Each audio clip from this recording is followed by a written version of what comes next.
The hallmark of those with borderline is a constant fear of abandonment, emotional pain and loneliness, mood swings, anger, hatred of others and of themselves, impulsivity, and self-destructive, highly inconsistent behavior.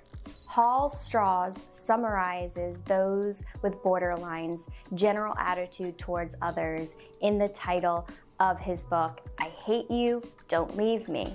They are individuals who simultaneously lash out physically or verbally in what they perceive as self-protection, all the while craving offers of comfort and love from others to soothe them. About 2% of the general population has this personality disorder. BPD affects 5.9% of adults, about 14 million Americans at some time in their life. About 15% of them show up for psychiatric help. Among people who commit suicide, about 33% are borderline. Among those who have borderline in clinics, 70% have attempted suicide, even before arriving at the clinic. And on average, borderline patients attempt suicide at least 3 times in their lives.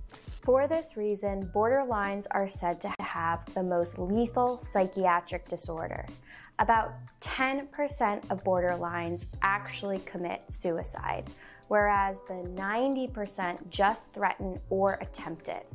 And in clinics for those with eating disorders, alcoholism, and/or drug abuse, type B may be present in as many as 50%.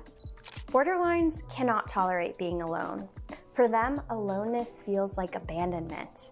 But whoever they are with, borderlines either feel suffocated by someone getting close to them or abandoned by someone being distant from them. They live in an unhealthy, alternating pattern of pushing others away with anger or clinging desperately to them with gratitude and desiring promises to never be left no matter what.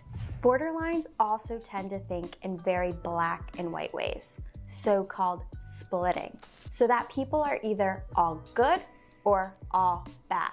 They may start off idealizing you by putting you on a pedestal and complimenting you, but then eventually they will devalue you by seeing you as inherently a bad person with sinister traits.